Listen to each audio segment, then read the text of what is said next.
All right. Hello, everyone. Welcome to our community lunch and learn. I'm Jillian Graber, Executive Director of Protect PT, and I'm here today with two special guests, Kristina Marusic. She is with Environmental Health News, and we also have Lois BowerBjornson. She's a mom from Washington County, and we're here today talking about the series that Kristina posted and wrote earlier, I think this month, Fractured the Body Burden of Living Near Fracking. And just to kind of give you an idea of who our guests are today, Kristina Marusic is an award-winning investigative reporter with the national nonprofit media organization, Environmental Health News. She writes about environmental health and justice issues in Western Pennsylvania. She's also writing a book, The New War on Cancer, about the doctors, researchers, and activists leading the national movement to rethink cancer prevention strategies through the lens of toxic exposure. And that's to be published by Island Press in 2022. So that's a really exciting. And then we also have with us Lois BowerBjornson. She's a mother of 4 children, 3 boys and a girl. Lois and I are very well acquainted. We've been on several trips together to Harrisburg. She's a graduate of West Virginia University. Currently, Lois lives in the Marcellus shale fields in Washington County near unconventional shale gas development. And that's rampant and encompassing her community and her home. And she is a field organizer for Clean Air Council and also hosts the Frackland Tours. If you are familiar with Frackland Tours, Lois does a phenomenal job of showing folks around different communities in southwestern PA that have been impacted by fracking. And so if you catch that next time, hopefully we can post some links or some dates when that's going to be happening again soon, and maybe Lois can fill us in a little bit more later. But first, we want to just say hello to our guests, and thank you so much for joining us today. Yeah, thank you so much for having me. I'm excited to be here. Yes, thank you very much. And it looks like we already have 4 people on YouTube watching this broadcast, so thanks for joining us. We are going to be posting some questions from the audience, so if you do have questions and you'd like to post them in the chat on YouTube, please do so, and then we can go over those questions as we talk and have our conversation today. So we wanted to start, I think, with just really talking a little bit about the experience with, the fracking moving into the neighborhoods that we live in. And so I guess we'll start with Lois, and if you can talk a little bit about, maybe why you wanted to participate in this study that Kristina did, and kind of what your experience is a little bit with fracking in your neighborhood. Sure. First of all, I really wanted to participate in the study because it's needed. And this was a small study. And I felt that being a small study, I was able to have my whole entire family involved. And I wanted to really, well, let me back up a little bit. Living in the Marcellus Shale region, you realize that you have certain levels of chemicals that are going to be in your body and certain impacts that you just experience, that you really actually just come to live with. So I really wanted to know what was going on inside of our bodies. And I wanted to know what was mainly going on inside of my children's bodies since they've, virtually been raised here. That was really important to me. I was excited to be part of the study, and really it was just for knowledge, and then being able to do something with that knowledge, whether it's contacting legislators that have been out on numerous tours, health researchers, hopefully getting another study, reporters. So we've had some really tremendous traction from this. And I hope that it continues. And then there's a much larger study so that, people can't still continue to say things like this really isn't happening, because it is. So That's why I wanted to be in the study. And growing up here, moving away from here, coming back here, raising 4 children, living in this shale fields brought me to the work that I do. I think, Jillian knows this. I'm a dancer. That's what I do. I'm an artist. I can't believe I do this work. I'm really honored and happy that I'm doing this work to bring voices to people that, don't have one and that have been ignored. And then that's what I hope to continue to do. But this study really brings a voice to a lot of us who, have been ignored or told that, what you're seeing and hearing and feeling and now what's in your bodies, it's just not true. So, but it is. But yeah, and growing up here can be, for my children a little difficult, but they've learned to be extremely proactive, and they, there's not many kids that can say, hey, I've spoken in front of the EPA, or I go to Harrisburg and I go to DC, and I have done it since I was little, and I do it because of where I live. And now they can say I do it because of what's in my bodies and what I'm exposed to make people know, what actually is happening here. So yeah, I mean, that's it kind of in a nutshell. And it's also important to make people realize that, people are here, and there are prices that people are paying for, folks that have no idea really what's going on, and for folks to, actually get the real truth about what is happening and not to be constantly misled.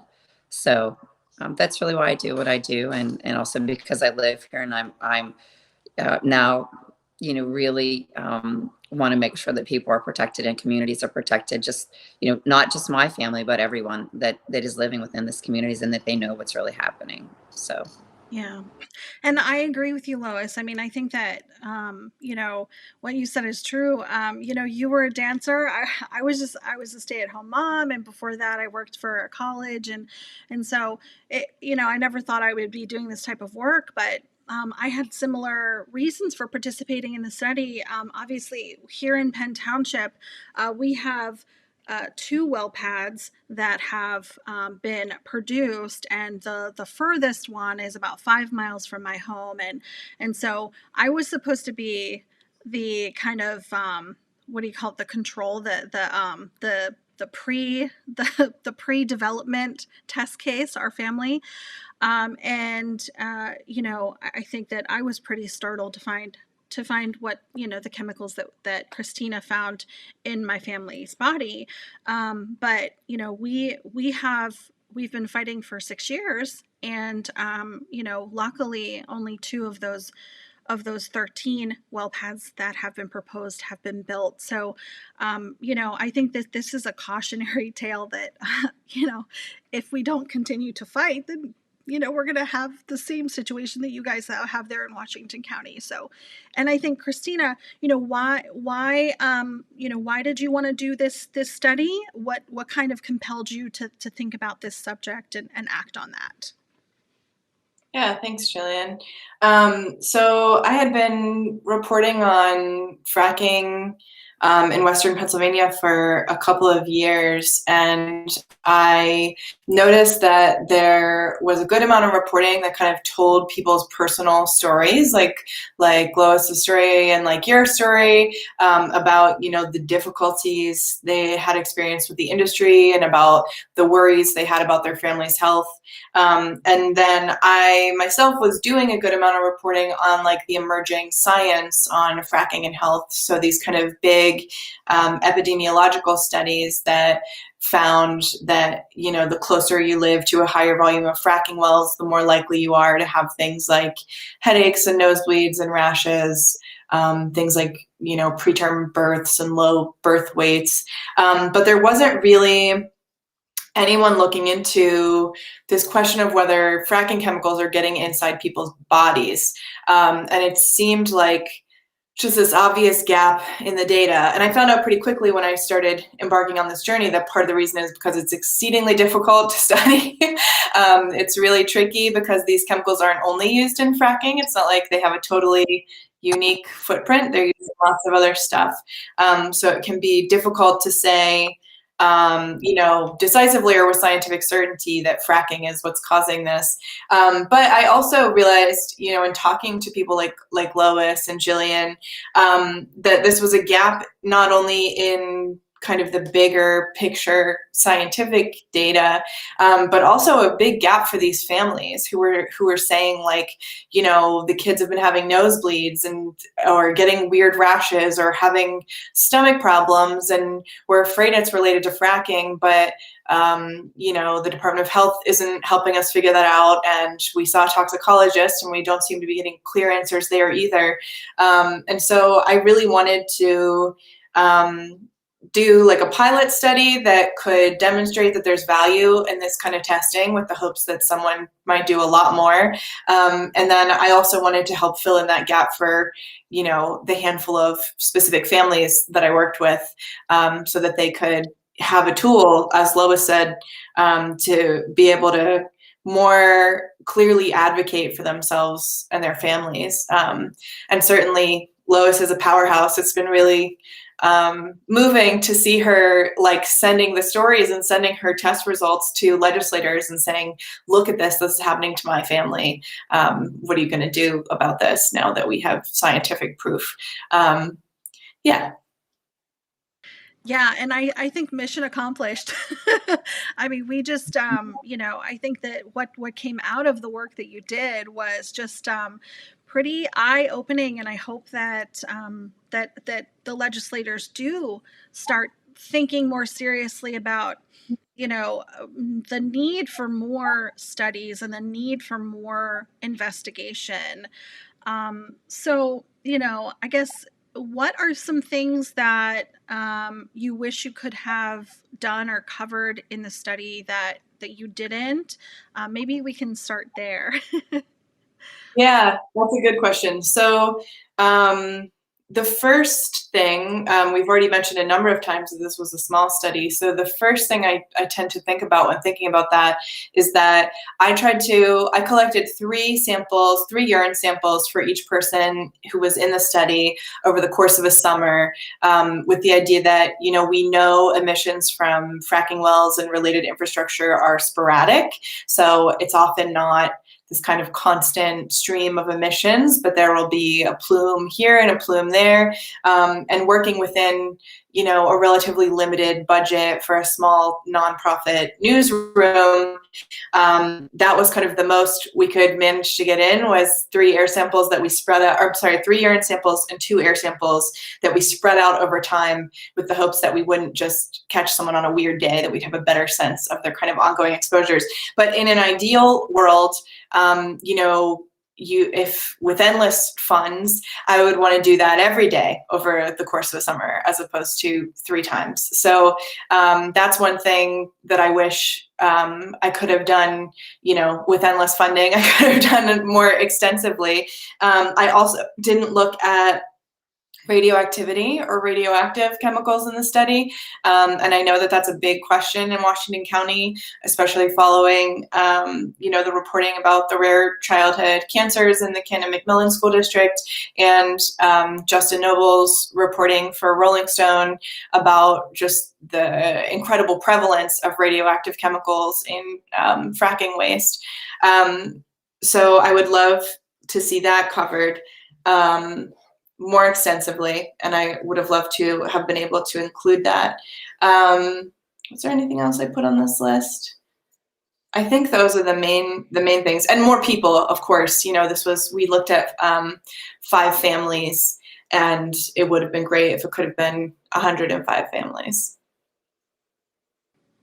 Yeah. What about you, Lois? What are some things that maybe that you wish that could have been covered, that wasn't covered by the study, or maybe some questions that are unresolved after the work that Kristina put out? Well, really, I think it really echoes what Kristina said. I would have loved if the radiation could have been studied, because I'm, currently involved in 3 radiation studies around fracking. I also think that, again, and I told Kristina, how many people do you need? Because I can get you a whole bunch. And she said, it has to be small. And I was like, okay, well, I have a list.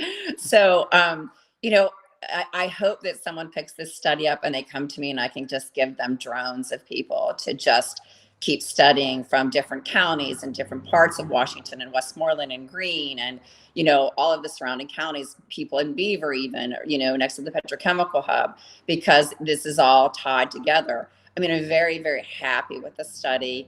And that sounds a little sort of confused. Like, you didn't really want to know that all those chemicals are in your body, but it's nice to know that now. And I have been really pleased with some of the results from some of the legislators. We've had Senator Katie Muth come out along with Representative Ann Morato and Representative Otten, and 33 legislators signed onto a letter really regarding this study and, why don't we matter? So that's been pretty huge in the state of Pennsylvania. There's other things that have come out from this study that, again, people that keep touting industry, and this is not true, really can't deny that anymore. So I'm very happy with the study, but I would have loved the radiation to be involved with it. And I hope when someone does pick this up, because I think someone will, to have a larger study, that I can give them a list of people to to contact. And I also would like to see this help in the study that is supposed to come out regarding the cancer crisis in southwestern Pennsylvania. I think that this can be a complete tie-in with that and help within that research. So, I mean, my two youngest are now new at the Cannon-McMillan School District, so, I go through this every day. But yes, again, I was very pleased with the study, very pleased. Yeah, and I think Lois, you bring up a good point. There are all these ongoing studies, and this one was really unique, I think, in the way that it did test for those specific chemicals in our body.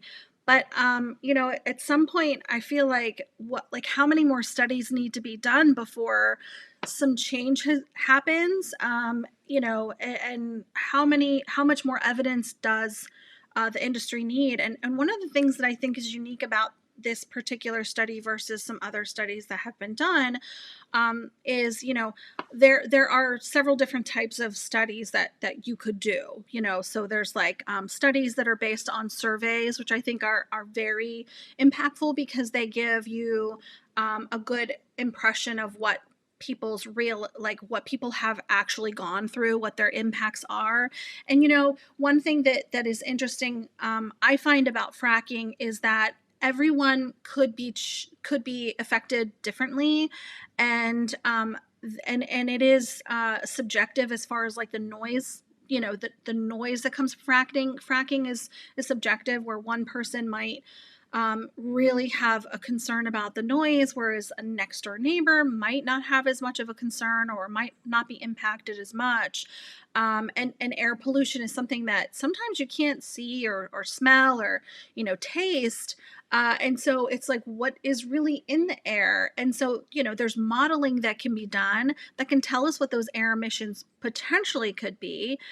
There's monitoring that can be done that can tell us, okay, well, what's the particulate matter, maybe what VOCs are present. But this is the first time that we've actually looked at, okay, so what are, people actually getting into their bodies. And so that's the thing that really worries me when I think about some of the results of the study. It was surprising to find out that we were exposed to so many chemicals that we had no idea we were exposed to. And it just opens up a lot more questions about how are we being exposed to all of these chemicals in our lives, and eliminating some of those chemicals, I think, would just seems like a really logical step forward. Do you agree, Kristina? Do you have anything to add to that? Yeah, no, I think you're right about that. I talked to a researcher a couple years ago who had done a literature review looking at, all the studies that have been done to date related to fracking and health. Irina Gorsky, who is quoted in this series too, and she said, we have more than enough data at this point for policymakers to start to act. We have 12 years of studies on this, and so many of them clearly indicate cause for concern, that we have enough data at this point to act. The way the chemicals in general are regulated in the United States is far behind the way that chemicals are regulated in a lot of other countries. And if we were, using a precautionary principle, then I think again, we'd have more than enough evidence to say, hey, it looks like we should reassess the cost-benefit analysis here, especially given some of the recent financial studies that have come out indicating that the benefits aren't all that great either. So I absolutely agree with you. Yeah, and so recently, folks that are that know a lot about fracking and related infrastructure may know that that in the Delaware River Basin they actually recently banned fracking activity, and so Lois, I want to hear from you first. Tell me what your reaction to that. Hearing that was, and then Kristina. Well, I was fortunate enough to have Maya Van Rosen come out on a tour, from the Delaware River Basin and the book, The Green Amendment. So she was fabulous when she was here, and we had a couple of legislators out with her. And initially I was really, really pleased. I just thought that was tremendous. And it was a real win because they've been really fighting that battle. But, then, second thought, I was like, oh, well, okay, so they matter, but we don't. And you can't help but think that or go there. There was a quote by Senator Yaw, who is really a pro oil and gas senator. And he said that basically, and I'm paraphrasing, you're going to always have fossil fuels, even if you have clean energy, and you don't want to hurt those kids that are mining. And I thought, well, what about the kids over here that are being, mine included to fracking? That didn't even make sense. So, these are just some of the things that legislators are trying to tout as this is okay because, we're not having kids mine, but our kids are hurt. Really odd. But yeah, so it's a tough thing too, because again, so that part of Pennsylvania, it's so terrible and it's so bad. And the governor himself came out and said how awful it is. And so that's why he, helped ban it. But other parts, here in southwestern Pennsylvania aren't. So it's definitely a confusing place to be because I'm very happy they banned it, but I wish it would have happened here. Yeah, that actually shows a lot of disconnect with that lawmaker that he says kids are not mining.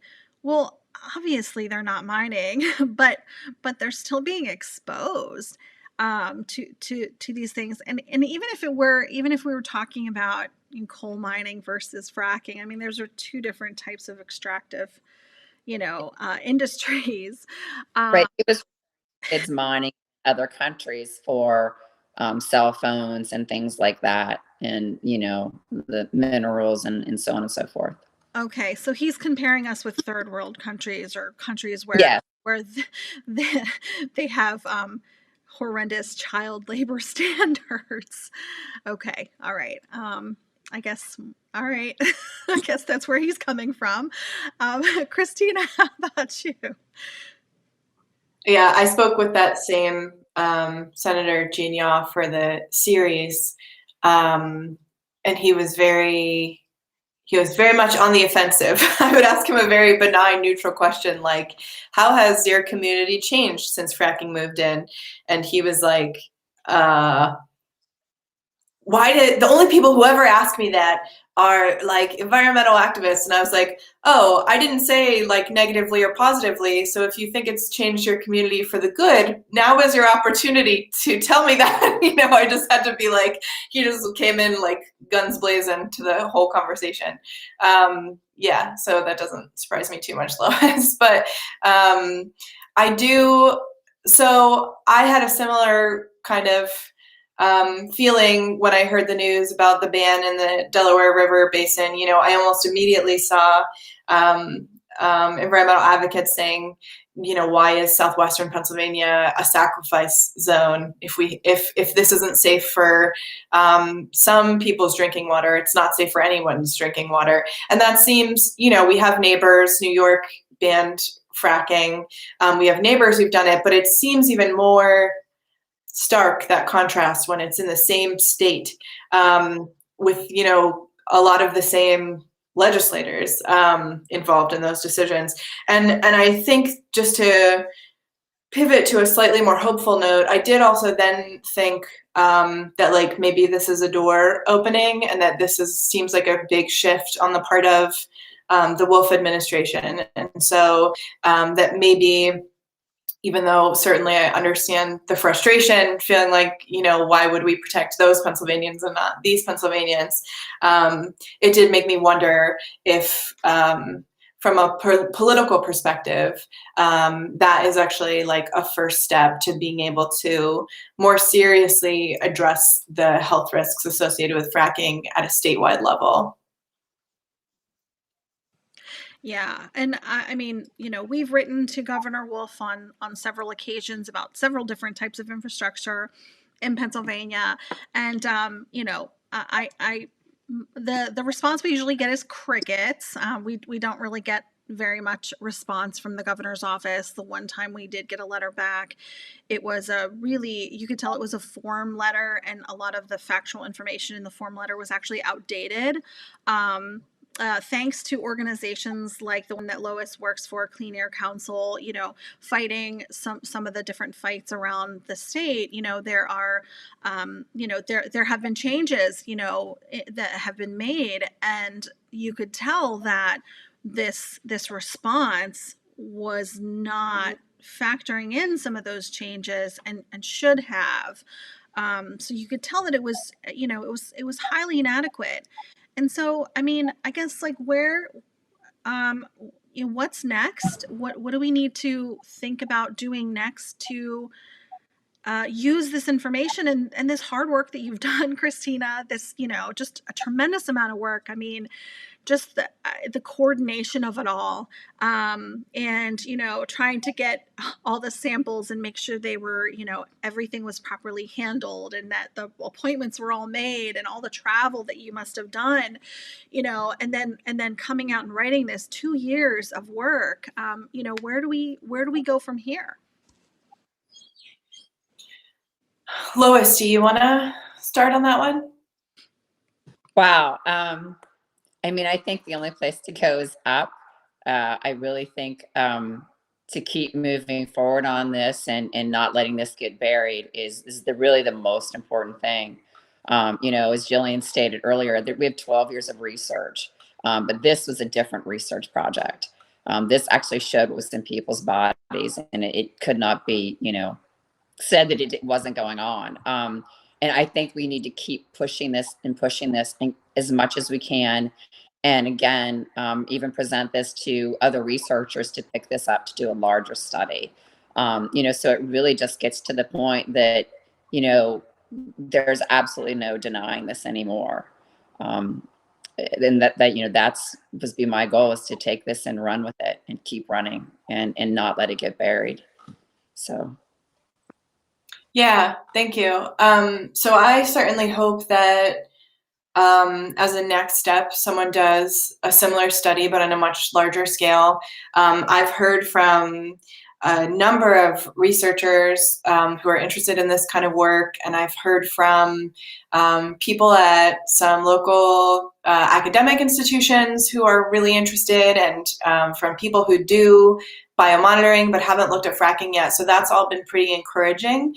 And I can't I also want to make sure I give credit to Chung Ho Lin at the University of Missouri, who did all the laboratory analysis. He really kind of developed this cutting edge methodology for screening for these chemicals. And I'm having people reach out to me to ask me, like, how did he do that? Can you give me more information about that? And I've been connecting people with him directly. So I certainly can't take credit for that part, but it made me feel really good that I partnered with someone to do this work who is like just at the leading edge of this kind of new analytical methodology. And certainly he hopes that other people, he's happy to share as much about it as he can so that other people can take it and run with it. So yeah, I have some positive indicators on that front that hopefully somebody with more resources will do this on a much larger scale. And I've heard from people in other states too who are interested in doing this kind of work in their state. And that would certainly be, you know, in the reporting, I really tried to make this expansive and say, you know, here are the test results for these 5 Pennsylvania families we looked at, but there are all these examples of similar stories happening in every state where fracking occurs. So it's likely that this isn't just a problem here, you know, it's likely that this is happening in other places too. So I hope certainly like a broader study in Pennsylvania, the lawmakers who wrote the letter to Governor Wolf urged for the Department of Health to do like a much bigger study in Pennsylvania. I also hope that we can get a bigger geographic region so that we have a sense of, you know, what's going on with people in Colorado and Texas and Wyoming who live near fracking wells. And I hope that, you know, I mentioned early on wanting to give the families, like Jillian's family and Lois's family, this kind of tool in their arsenal. And I hope that, you know, this does empower not just the 5 families that were involved in the study, but everyone in their communities to be better equipped to advocate for themselves and for their family's health and for the health of their communities. Yeah, and we're posting links to all of the different parts of the Fractured series. That there are 4 different parts. So if you haven't read all the series, and we also posted links to the YouTube. So one thing that I really liked is EHN they did like little video snippets of kind of like a video story to go along with all the text and so I really like that because I think that some people digest things a little bit differently than others, and it just so all of those are actually linked and saved on our YouTube as well. So if you're subscribed to our YouTube, then you can really easily get that whole playlist of all the videos that are associated with this series. And if you are like us who I feel the same with the Delaware River Basin ban. I think it's exciting for the folks that are out there, but what about the rest of the state? So there's actually a link that we put in the chat here of a sign-on letter that the Better Path Coalition has put together, just really kind of talking about that subject. What about the rest of us? And the fact that the decision was based upon scientific evidence, the decision to put that ban in place in a really small part of Pennsylvania.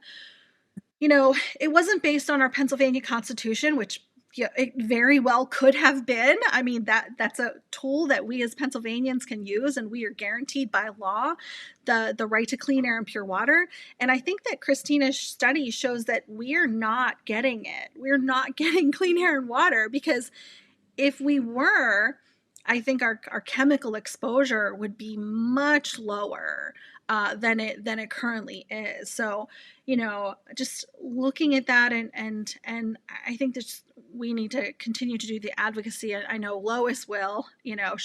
She's a powerhouse with what she does. And Lois, can you talk a little bit about how people can, talk to their legislators? I know you're kind of an expert in this situation. Tell us, okay, if I don't know anything about talking to a legislator and I want to go tomorrow and bring this study and other studies with me, what should I say, or maybe how should I approach that situation?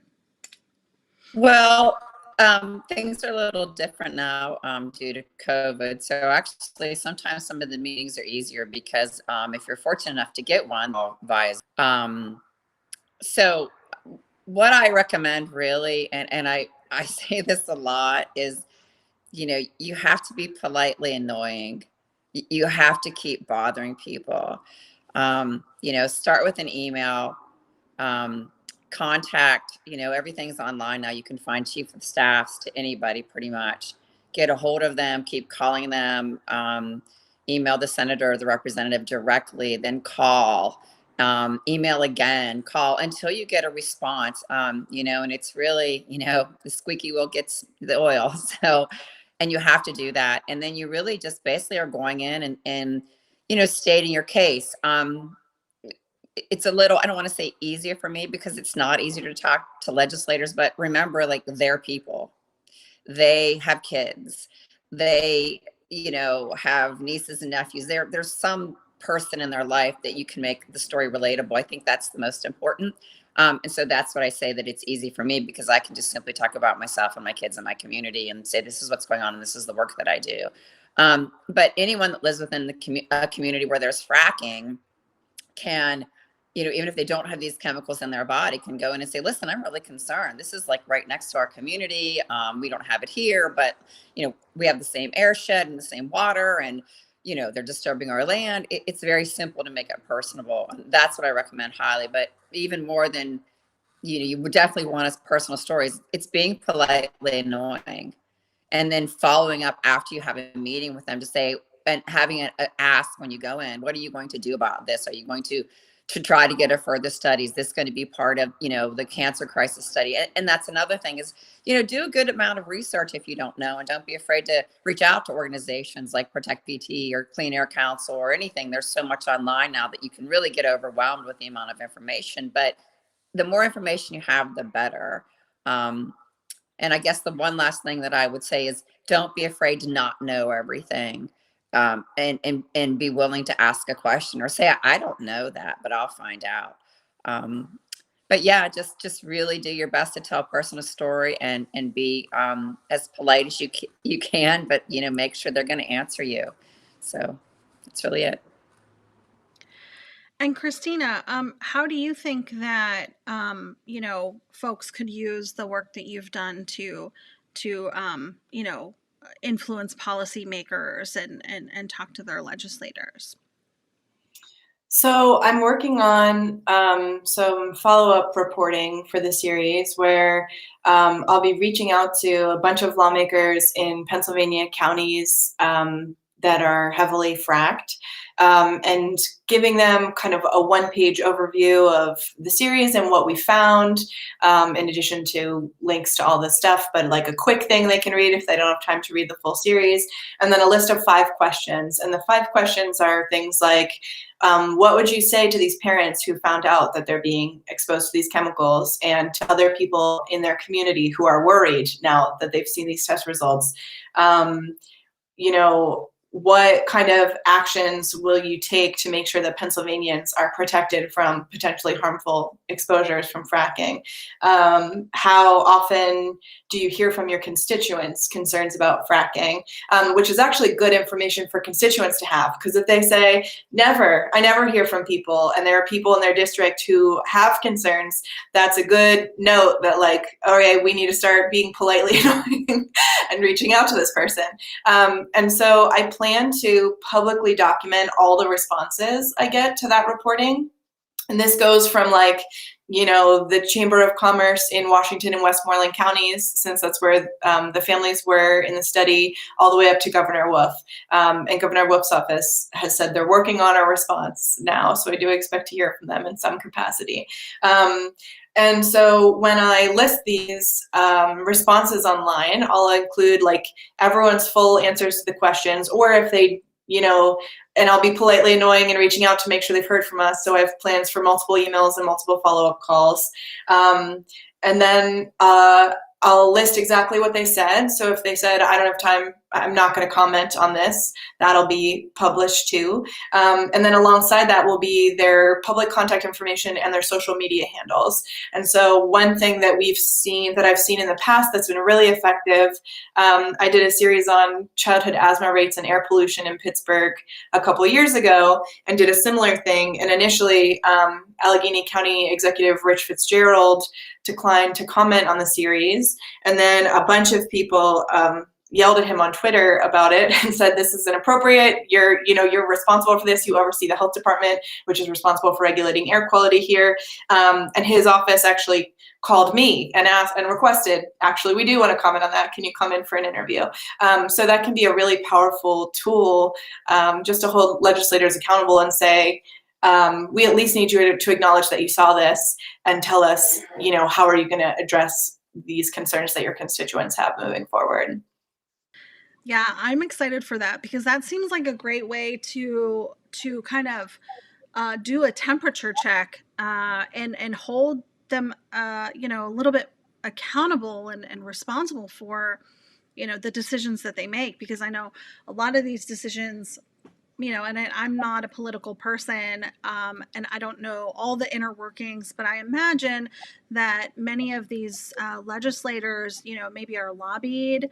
I remember one time we went to Harrisburg and we talked about this, Lois, where we were like, gosh, these lobbyists are in Harrisburg every single day, and we're just able to go once a year, maybe twice a year at best.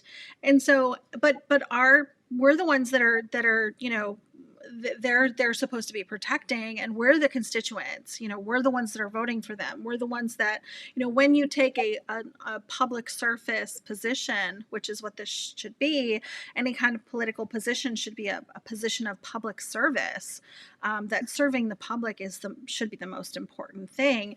And so I just, instead of, an industry or, companies, corporations, corporations are not individuals. And I think that a lot of times that gets lost in our country, because corporations sometimes do have more rights than individuals. I find that a lot, when we go into local meetings and there's a new fracking well that's proposed. In fact, we have a case that's going up to the Supreme Court because for 2 well pads, Medicine Gaia in Penn Township, because, we brought all of this evidence. We brought, the former public health director of Philadelphia, one of the, most intelligent and knowledgeable people on the subject of public health. We brought him to a local hearing, and he, testified that this precautionary principle should be used, like we were talking about earlier, and that there are real impacts to fracking, and they ignored our testimony. They ignored him. The industry said he wasn't qualified, which they're on their side, they have these paid consultants. And let me just, I think that anybody that's never been to a local hearing or kind of been up against the industry face to face, there is a real problem with, these scientists that come and speak out and say, this is the factual information of the study that I did, that I spent all this time and money doing. And then, and it's showing that harms are being done. And on the flip side, a corporation pays an entity to make up a report that says, we're going to calculate based on, these calculations that the air emissions are going to be X, Y, and Z, and that's not going to impact the community. One is reality and one is fiction. And, for anyone that is, preparing to go up against, a company, an oil and gas company in their community, this is what we're dealing with. So I think that studies like this that you've done, Kristina, really shed more light on, just pile on this factual information. of not just the studies that are being done, not just the surveys that are being done, but here's what we're finding in our blood. And I mean, I wonder why some of the chemicals were in my kids when we're further away from fracking. And I often wonder, you know, my daughter was one of the ones that was some of the highest chemicals. And, you know, at the time I was thinking, you know, she was drinking a lot of milk, and we buy organic milk, and was the organic farm near a fracking well pad? Could that have been the reason why she was exposed to some of these chemicals? And so it made me think about, you know, all the other ways that she could have been exposed through the food chain. And, you know, if these chemicals are in the air, they could be in the soil, they can be in the water. You know, where can we cut off this exposure as much as we possibly can to protect our kids? So, Kristina, do you think you could, you know, speak to that a little bit, and maybe think, you know, how can we try to protect our kids more, you know, using this information that you shared? Yeah, it's a good question. And it's a difficult question too. You know, a big part of, you mentioned when you were introducing me that I'm working on a book about cancer and exposures.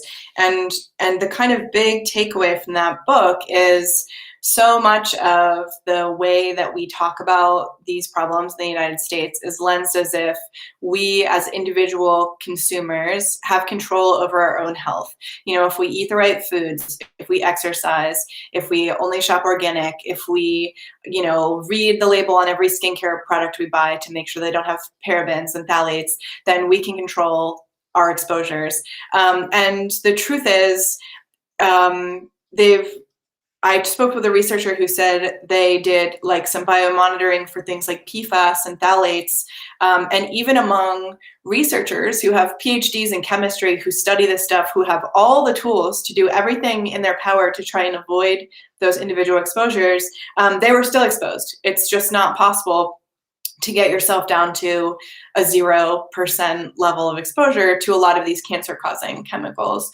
And so the story there is that there are all these kind of leading public health advocates and researchers and scientists, in addition to moms who are worried about this and activists who are saying, like, no, we actually have to have systemic change that protects everyone. Even if you were able to shop so meticulously that you could avoid 100% of your exposures, why should we make it so that only people who have the time and capacity and money to be able to, you know, that takes a tremendous amount of time to research everything and then to do the shopping, and usually those products are more expensive. And I think that's true in this regard too, when it comes to, you know, what we're all exposed to through our air and through our water. And part of what I've learned, both through my reporting for the Fractured series and in working on the book, is that in the United States, we're just really far behind a lot of the rest of the world when it comes to this stuff, when it comes to, you know, banning pesticides that we know can cause cancer or autism in kids, or restricting the use of certain chemicals in personal care products that we put on our skin, or you know, more carefully regulating the oil and gas industry to minimize these exposures. And there are some examples of, you know, as I'm sure Lois knows, a lot of this stuff is much more difficult and takes a lot longer to tackle at the federal level. And so sometimes you can get more movement and traction by doing work at the state level. And we are seeing, you know, Colorado recently made some really sweeping changes to the way they regulate the oil and gas industry. So they had done a couple of literature reviews over the years where they were really, really stringent about the kinds of studies they would include in those literature reviews. And they were criticized by advocates because they basically required controlled studies, which you can't intentionally expose people to fracking chemicals. It's not ethical, right? So there are very few controlled studies that look at this kind of thing. They're mostly people going out into the community and looking at what's happening in the community. So as I mentioned in the beginning, it's very difficult to prove with scientific certainty or in a way that would like stand up in a court of law for a lawsuit, for example, this exposure that hurt this person came from a fracking well. And Colorado, because they had done this handful of literature studies that literature reviews, and they said, well, we can only find 10 studies and the evidence wasn't strong enough to say that there's harm from this. So their Department of Health did their own multi-year study where they measured emissions from fracking well pads using air monitors, and they measured at distances from, I think it was 400 feet up to 2,000 feet. And they found that at every distance they looked at, emissions were high enough to cause harms to human health of things like the chemicals we looked for in our study. So things like benzene, toluene, other VOCs and cancer-causing chemicals. And they had done the research themselves, so they had more confidence in it than they did looking at other scientific research that was out there, which is sometimes a challenge for state health departments, unfortunately. And they really took radical action in response to this. So they had the governing body that oversaw oil and gas permitting there actually changed its fundamental mission from fostering oil and gas development to protecting people and in the environment from the effects of oil and gas development, which is quite a radical shift for that governing body. And they had hundreds of hours of public hearings and invited a lot of the researchers who helped me with this work and who are kind of at the leading edge of research related to fracking and health. But then they also heard from industry, and they heard from housing associations, and they heard from people like Lois and her family. And at the end of those public hearings, they just did a complete overhaul of the way they regulate the industry. So they had a 500-foot setback ordinance like Pennsylvania currently does, so saying that the nearest well had to be at least 500 feet from a school or residence. And after that study, they changed it to 2,000 feet. They're not moving existing well pads, but for new well pads, they are requiring monitoring at all new well pads within the first from the beginning of drilling through the first 6 months of production. They put into law a requirement that at least, I think it's 95% of emissions are captured and eliminated by the industry, which is huge. They put environmental justice considerations into place during the permitting process. So they're looking at the economic and racial makeup of communities to see if they already face disproportionate amounts of exposure to other polluting industries.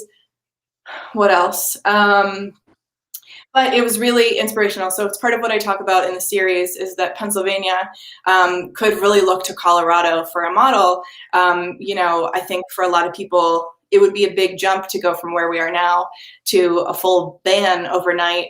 But there are ways that other states that support these industries have taken steps to more aggressively protect residents and protect waterways and protect wildlife when it comes to regulating the oil and gas industry. Yeah, and one thing I say when I talk to individuals that say I'm pro industry and I appreciate them putting that out there, but I let them know that I don't think anybody would be against this industry if it didn't make people sick. I mean, if it didn't harm people, no one would care what they did, right? No one would care how many wells were drilled if it didn't harm people, if it didn't harm our water, if it didn't harm our air. Nobody would care. And so I think that that's why, people do care because the proof is in all of the studies, in the study that you did and all the other scientific studies that are being done. And I think it's interesting that Colorado made this shift, and I want to say Pennsylvania, you need to do the same thing, because it is so frustrating to talk to folks at the Department of Environmental Protection and to not understand why they are not fulfilling their stated mission, but fulfilling the mission, like you were saying, how Colorado did, of fostering the industry. It's like their mission is to help the industry, but not their stated mission. Their stated mission is to protect human and environmental rights, and to protect our humans and the environmental human health. And so there's a big disconnect. And so, one thing that we've been talking about, and other folks have been talking about, I know some of us that are working with partner organizations like the one that Lois works for at Clean Air Council, we're talking about protective setbacks. Protective setbacks are ones that are not 500 feet. It's clear, studies in Pennsylvania, studies in West Virginia, studies in Colorado, anywhere there's fracking, there's a study that shows that 500 feet is not adequate. I mean, let's be realistic here. This is factual information that has been done. There have been actual, studies. Dr. Michael McCulley back in, I think, 2016, you and I, Lois, stood out in front of the DEP office and with Dr. McCulley and and Dr. Marcia Haley, with the study that they had just done about how setbacks were inadequate. And even at 625 feet, they found that levels exceeded the registry, the toxic registry. And so at 2,000 feet, you would think that it would be a lot more protective and more reasonable. And one big beef I have with the setback is that it can be waived. And I don't think a lot of people know that. The industry likes to say that, well, Pennsylvania has some of the most stringent regulations. Well, not if they're not followed, first of all, because what happens is we're in this culture of, well, if you pollute, we're just going to give you a violation. You'll just pay a fine, and go ahead and keep polluting. It's not like we're going to prevent you from getting new permits. You can go ahead and keep polluting and get new permits to do so. Whereas, if we had a DEP that was holding industry accountable, saying, what, if you pollute, if you break the law, you're not going to get another permit. You're not going to be able to pollute. And on top of that, never waiving this setback, because if the setback is truly a protective measure, then there should not be the ability by the property owner or anybody else to waive that setback, because whether they want to pollute the property owner wants to pollute their own air, at some point there needs to be someone stepping in and saying, well, maybe that's not the best idea, and you shouldn't waive that. You shouldn't waive that setback. Lois, do you have any response to that?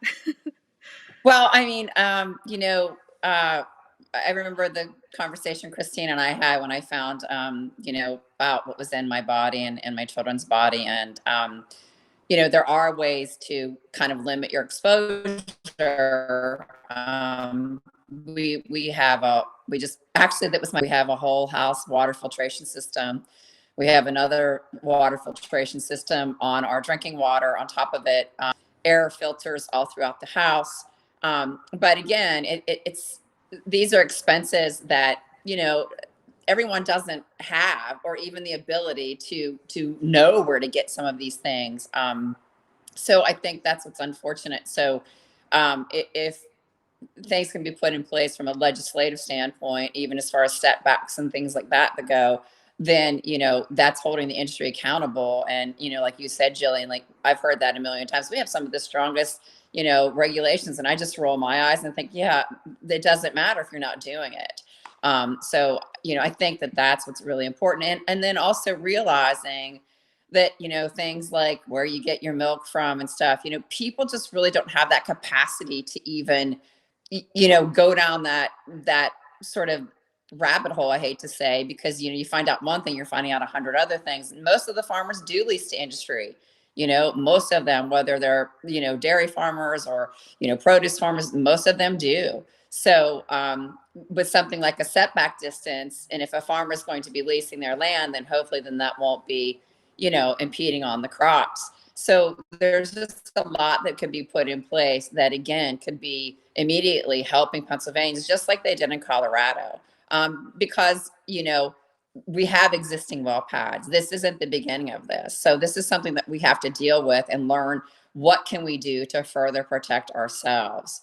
Yes, I'd love to snap my fingers and fracking went away overnight. That would be phenomenal. But right now that's not happening. So we have to look at ways of protecting ourselves and communities, to better levels than are already being done. Yeah. And we actually have a question from Debbie Larson. She asked, what about the abundance of vertical wells and storage wells in Westmoreland? Could that be contributing to the body burden? Kristina, do you have an answer to that question? Yeah, the short answer is yes.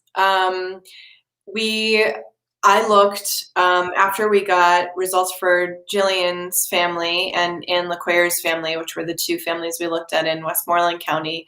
I looked to see, are they close to conventional wells, and was pretty shocked by the density of operational conventional wells in a very close distance to their house. I remember my fact checker was going through, and she was like, you said at least a dozen here, but I counted 100 wells within 5 miles of their house on this DEP map, conventional wells. So we can make that language stronger to say it's a lot of conventional wells. And I also included this in the reporting, but when DEP released, every year they release documentation about all of the violations reported at both fracking and conventional wells. And I think it was the 2019 report, because I don't know if 2020 is out yet. They put it out pretty late in the year after they've done all the data analysis. In the 2019 report, there were actually more violations reported at conventional wells than in fracking wells in the state of Pennsylvania, which is not usual. But there's some indication there are fewer studies on emissions from conventional wells, vertical wells, than there are from horizontal wells. But the ones that are out there indicate that they can have similar emissions. And there are questions about how well those are monitored or regulated too, especially since many of them are older and may not have been subject to more stringent drilling and safety requirements when they went in. So yes, they could definitely be contributing to the body burn. They're not something that we took into account in our statistical analysis. We didn't account for multiple exposures. And part of that is, honestly, I had no idea there were that many conventional wells in Westmoreland County. I was pretty shocked when I pulled that up and saw just how many on the DEP has a map that's not very user-friendly, but you can put in your address and it'll populate all the conventional and or unconventional wells and their status, their active or non-active status. So you can put in your home address and look at that if it's something you're curious about. But yeah, it's likely that those could be contributing in addition to all the other heavy industry we have in this area. And Westmoreland County is a little more urban and more industrialized than Washington County, with the exception of the fracking industry. So in the reporting, in the story where I talk about Jillian's family and what we found, I talked to some air quality experts about what other types of pollution could be contributing to those exposures. And, there are a number of Title V emitters in Westmoreland County, and then it's likely that they're getting some of the pollution that blows over from the coke plants in Allegheny to Clairton Coke Works and the Edgar Thompson Mill. Yeah, for sure. Well, yeah, and I want to thank you, Kristina, for doing this study. I think that the reporting that you did and the study that you did is so important, not only just for families like ours that are fighting this, but families that like Lois and other folks in Washington County who are fighting and are being exposed right now. So we think it's hugely important, which is why we're so happy that you were able to join us today. And if you haven't seen the 4-part series or read the series or seen any of the YouTubes, please go online. We posted all the links in the chat, And Lois, thank you so much for joining us. I really, really hope we get to go to Harrisburg again and knock on the governor's door. The last time we were there, my son told him to stop making excuses. So maybe we can follow up and find out what his current excuses are for letting our kids get sick. But thank you all for your your work and for this wonderful story. And we want to make sure that folks that are watching our Lunch and Learns have an opportunity to weigh in. So we have a survey. So please take our survey for the Lunch and Learn. We want to be able to bring content that is important to folks around Pennsylvania and around the United States. I mean, that's why we pick YouTube as our platform, so we can have a really wide audience. So thank you all. Please take the survey, and I hope to speak with you both again. It's been a pleasure talking with you today. Thank you so much. Yeah, thank you, Jillian. Thank you. Have a good day. Bye. You too. Bye.